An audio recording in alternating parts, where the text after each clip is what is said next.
so ganz herzlich willkommen hier wieder zurück bei LordioLP und mit diesem richtig scharfen Schnittchen an Spiel. Ja, ist ganz lustig, aber es ist, ja, ich würde mal sagen, ein Geduldsspiel, weil diese Schiffe sind in der Regel nicht sehr schnell, außer jetzt diese kleinen Rennboote. Und wenn man gegen ein anderes Schiff fährt, kann man eigentlich die ganze Mission vergessen. Ich hoffe jetzt auch mal, dass ich dieses Schiff hier vorne, das da, was hier direkt vor mir, das muss ich nämlich jetzt aufnehmen. Ob ich das jetzt hinkriege, das will ich hoffen. Weil ansonsten war meine ganze Mission für den Arsch. Ja, und da habe ich jetzt keine Lust drauf.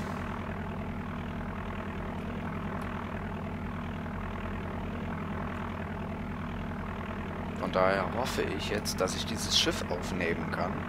Und dann muss ich, glaube ich... Aha, hier kann man es schon aufnehmen. Okay. Das RHB ist jetzt an Bord.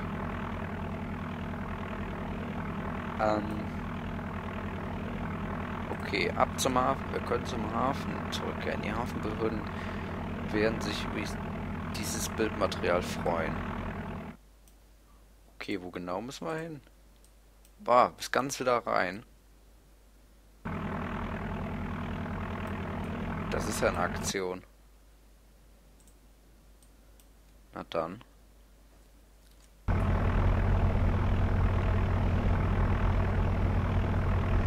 Aber wenn er meint. Nur die Frage, ob wir das in der Folge jetzt hinkriegen.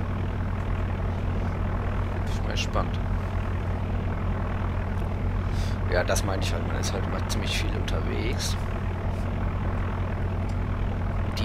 Dieses Schiff hier, das zählt sogar noch zu eins der schnelleren. Also dann könnt ihr euch vorstellen, dass man mit den anderen Schiffen wirklich nicht sehr schnell unterwegs ist. Aber naja.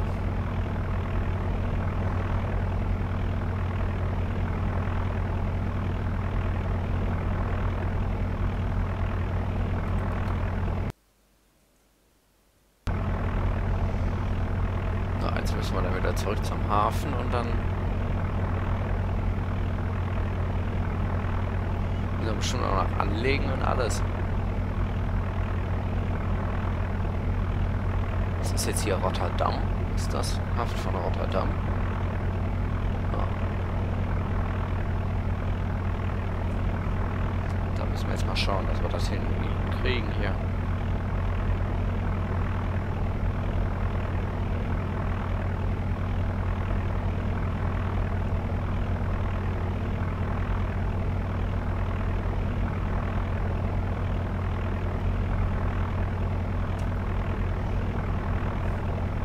Jetzt wieder auf Kurs zurück in den Hafen. Dann werden wir mal schauen, was uns da erwartet. Dann müssen wir nämlich bestimmt den Kahn festmachen.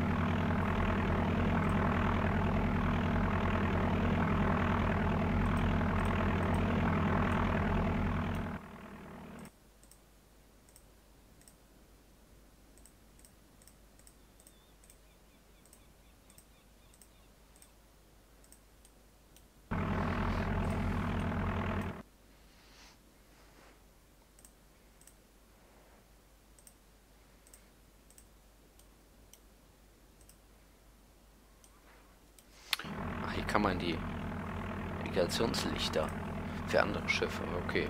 Das hatte ich nämlich in der ersten Folge, hatte ich das glaube ich schon mir angeschaut. Da wusste ich irgendwie nicht so richtig, was das sein soll. So, dann können wir ja jetzt mal hier die Kamera einschalten für unterwegs. Ändern wir mal den Kurs ein bisschen. Dass wir hier nicht gleich in der Mauer hängen.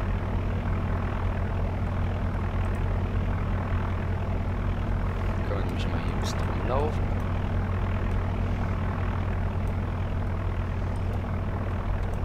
Über das Schiff. Hier sind diese kleinen Boote auch nochmal, mit denen ich da vorhin gefahren bin. Hier sind die beiden. Also das eine und auf der anderen Seite ist halt dann mal das andere. Ach, man kann einfach durchgehen. Okay, hier ist die Schiffsschraube. Da unten von dem kleinen Bötchen. Hier ist nochmal so ein Raum, aber da geht irgendwie nichts. Ja, hier ist für Hubschrauber halt.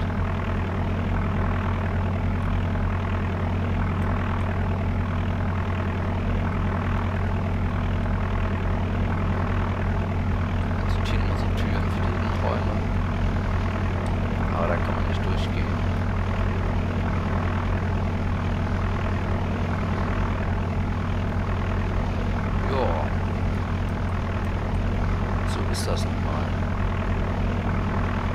Hier ist der Wetterballon für Radar. Also, ne, ich glaube, das hier ist für Wetter und für Informationen. Wetterradars, das sind da immer so Dinger, die sich drehen.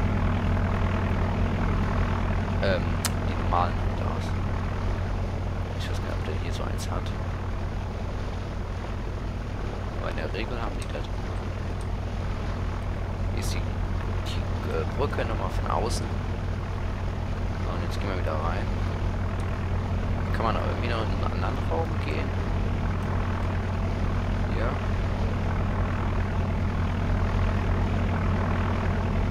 Liegen irgendwie noch so ein paar Sachen. Computer. Hier liegt eine Kamera.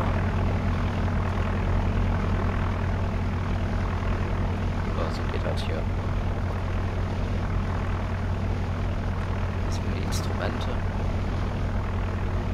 Wir können 4 Leute sitzen.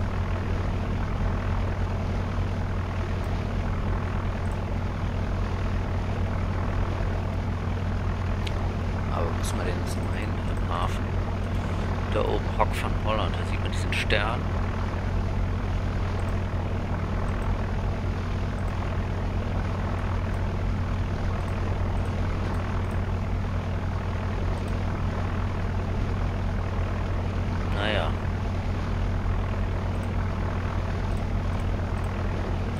Mal gespannt.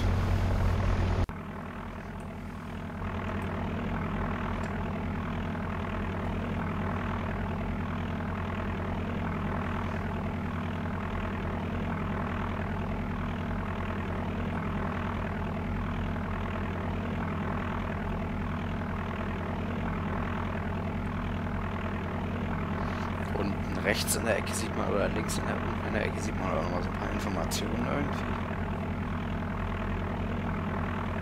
DTW, ich weiß gar nicht, was das heißen soll, vielleicht das, wie die Entfernung zum nächsten Objekt ist, oder zum nächsten.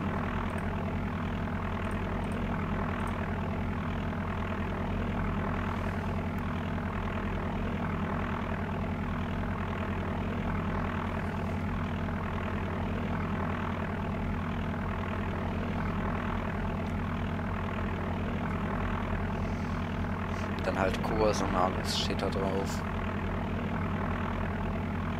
Ich weiß noch gar nicht, wo steht, wie viel Knoten wir fahren. Das würde mich jetzt mal interessieren. KTS vielleicht.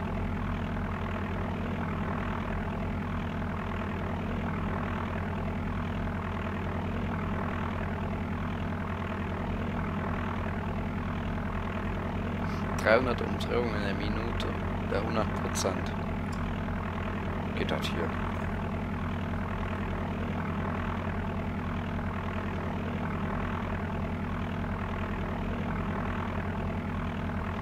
Ja, auf dem Radar sieht man auch nochmal einen kleinen Vermass. Also das Containerschiff. Hier unten, das fährt gleich aus der Karte raus. Der graue Bereich ist, glaube ich, dann, wenn die Karte zu Ende ist. Dann ist die gleich weg. Die bösen Buben haben wir ja gestellt.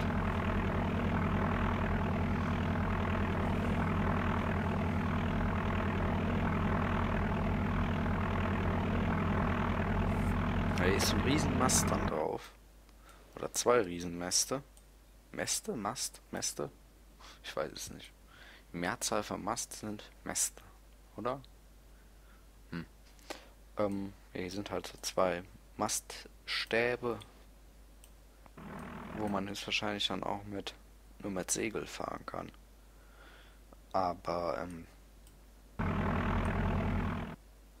Einfacher ist es natürlich mit Motor.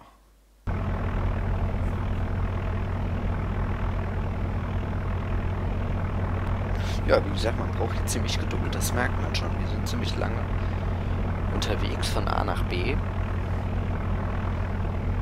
Aber da kann ich mich noch dran erinnern, wo ich früher immer den anderen von 2008 den Schiff-Simulator gespielt habe. Das hat auch mal ewig gedauert.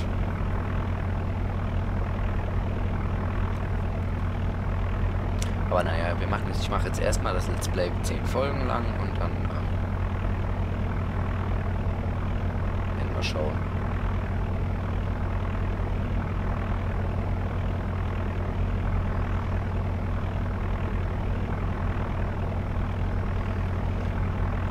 Wie das so ankommt und alles. Und ja, wenn das ganz gut läuft, dann schauen wir mal, dass wir noch ein paar mehr Folgen machen. Und wenn nicht, dann blasen wir die Aktion ab und dann es kommen ja jetzt Ende des Jahres einige neue Games raus und auch Simulatoren und so. Und da kann ich dann ja mir auch mal ein paar schnappen und auch mal aufnehmen, wenn da irgendwas Relevantes rauskommt. Und ja, ihr müsst jetzt nicht in die Kommentare schreiben, hier lieber FIFA 14 auf und so. Braucht ihr nicht machen, weil FIFA 14 ist geplant, aber nicht hier auf dem Kanal, sondern auf dem Hauptkanal, auf PlayiTV. Habt ihr vielleicht ja auch schon mitbekommen, ich mache da ja momentan, was heißt momentan, ich mache da ja jetzt die ganze Bundesliga-Saison über ein Bundesliga-Orakel für jeden Spieltag, also eigentlich für jede Woche. Ein Orakel für die Partie halt, die ich so am spannendsten finde oder ein Top-Spiel oder halt, wenn ihr in die Kommentare schreibt, welche Mannschaft ihr da gerne sehen würdet, tue ich da halt für jeden Spieltag eine Partie orakeln und ihr könnt dann halt auch in die Kommentare schreiben, was ihr glaubt, wie das Spiel ausgeht und dann werde ich dann auch immer drunter schreiben. Wenn halt die Partie vorbei ist, werde ich dann auch drunter schreiben, wie die Partie in echt ausgegangen ist und wenn dann halt irgendeiner in den Kommentaren am nächsten dran war, dann, ja, dann kriegt er einen Keks und so wird das ungefähr laufen. Aber da muss man jetzt noch schauen, wie das so läuft, aber das kommt eigentlich ganz gut an bis jetzt, so was ich so aufgeschnappt habe. Und das wird auf jeden Fall dann jetzt weiterlaufen, bis wahrscheinlich die ganze Saison über. Ja, und wenn jetzt im September, also wenn jetzt Ende September das FIFA 14 rauskommt, dann gibt es da auf dem Kanal natürlich auch, und zwar dann halt logischerweise das Bundesliga-Orakel nicht mehr auf FIFA 14, auf FIFA 13, sondern halt auf FIFA 14. Und wenn ihr das dann da sehen wollt, dann müsst ihr halt auf PlayiTV gehen und hier werde ich kein FIFA 14 machen. Also das macht ja sonst keinen Sinn. Das ist auf PlayiTV und hier.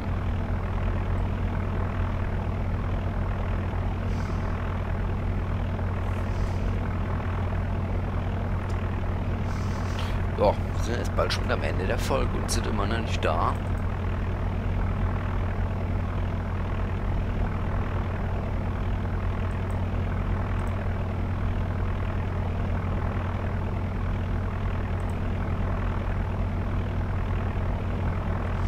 Jetzt die Frage, wie lange wir noch brauchen. Ob wir das noch in die Folge reinkriegen oder eher nicht.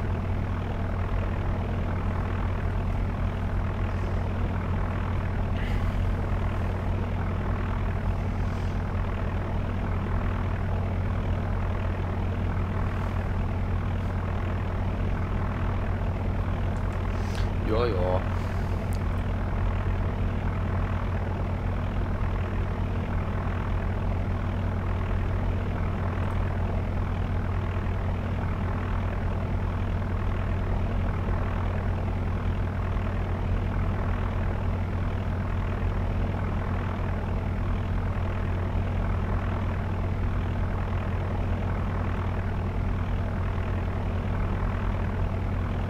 Ich weiß gar nicht, ob es hier für das Spiel irgendwie ein Patch gibt oder so, da müsste ich mal schauen.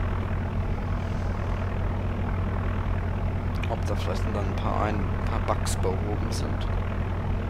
Zum Beispiel mit dem Festmachen, weil das hatten wir ja jetzt ein paar Mal, dass ich dann das mit einem anderen Schiff verbunden wollte und dann konnte ich dieses ganze Schiff nicht mehr fahren. Das ist dann ja schon ein bisschen ärgerlich.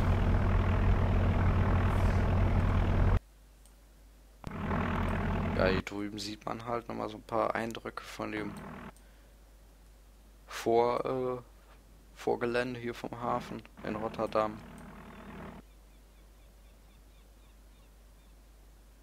Da vorne ist, glaube ich, auch noch die Fähre, die wir da vorhin gesehen hatten.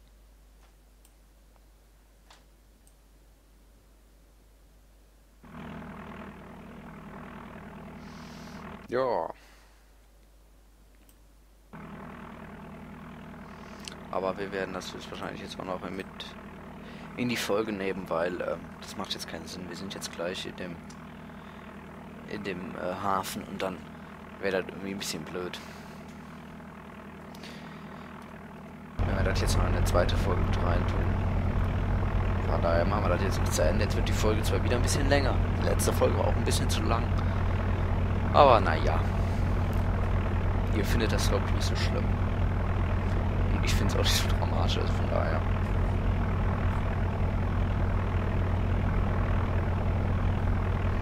Wir legen einen Berghafen an. Hier rechts ist jetzt der Splittingsdamm. Oder hier dieser Strich, den man hier sieht. Hinten ist diese Fähre. Und hier diese lange gezogenes graues Ding hier, das ist der Splittingsdamm. Und da hinten dieses mit den Bäumen, das ist da Brettdip. Und da gegenüber müssen wir reinfahren in den Berghafen. Müssen wir jetzt mal schauen, irgendwie, ob wir da jetzt anlegen müssen oder nicht.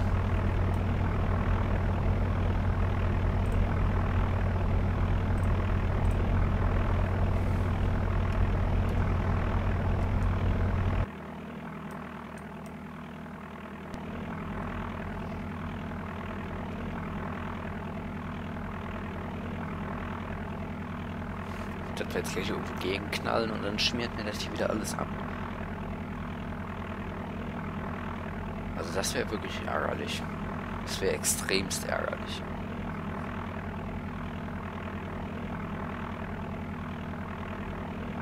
Weil wir sind jetzt hier schon ewig dran eigentlich. Jetzt hier direkt hier vorne? Nee, oder? Da!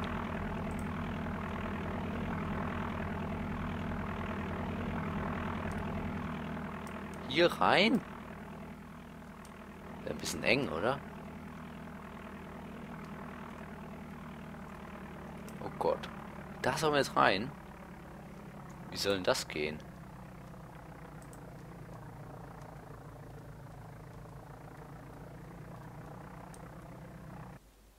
Oh Gott, ich hab Angst.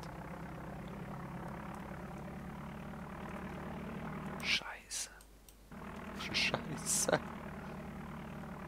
Anlegen.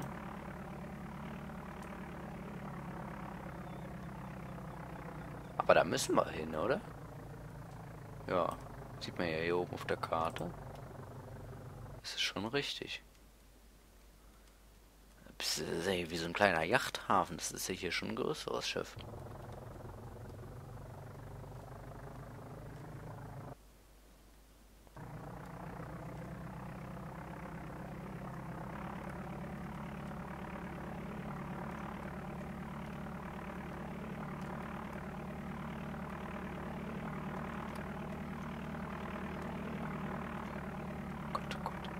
Ich habe Angst einfach, dass mir das gleich alles abschmiert hier.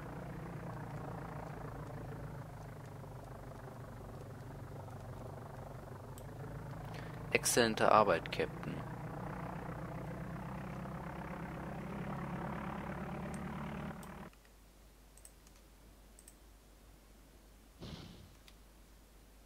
Ist alles gut? Language Key Object A would not found.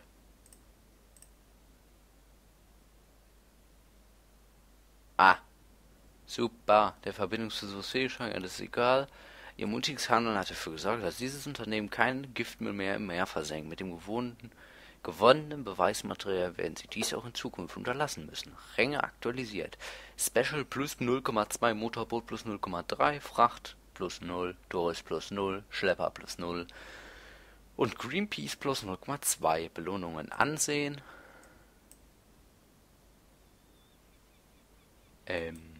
My name is P. Wilcox. I've been a Greenpeace captain since 1981 on almost all the Greenpeace vessels. I'm very much looking forward to joining Rainbow Warrior 3 when she comes out in 2011. One of the first toxic dumping campaigns we did was protesting the dumping of nuclear waste in barrels up here in Northern Europe. The technique there was we went out with the ship and we'd get the inflatables underneath the barrels when they were going into the water, of course, trying to be careful enough not to have the barrel land on you, but in your inflatable.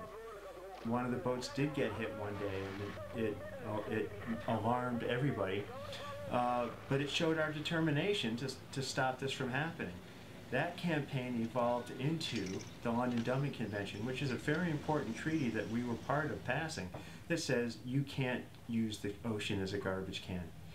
I was also part of a dumping campaign later in the Sea of Japan when the Russians had a tanker and they simply would pump the nuclear waste over the side into the water. There it was dangerous for us because the radioactive waste was going into the water, and we were putting inflatables close by it to take Geiger counter readings, and the crew had to be dressed up in hazmat suits and then get washed down when they came back to the ship. It was an example of just by being there, exposing what was going on, we were able to affect an outcome, and that was very important in Japan. Particulars of driving the ship in a dumping campaign are that you don't want to get too close, but you want to be close enough to document what's going on. Obviously, if you're too close, you create a collision. If you're not close enough, you don't get good documentation. When they're pumping radioactive waste into the sea out of pipes, you don't want to get too close, but you still have to be able to show what's going on. Ja, das war ja jetzt hier ein richtig informativer Film. Also das meine ich jetzt auch nicht aus Spaß, war ja wirklich ein ganz guter Eindruck, was da so in echt halt abläuft. Wir haben das Ganze jetzt in virtuell mal gemacht und ja, das finde ich jetzt wirklich ganz gut, dass hier so ein Film dann auch gezeigt wird. Das hatte ich jetzt gar nicht irgendwie auf dem Sender. Naja, okay, weiter.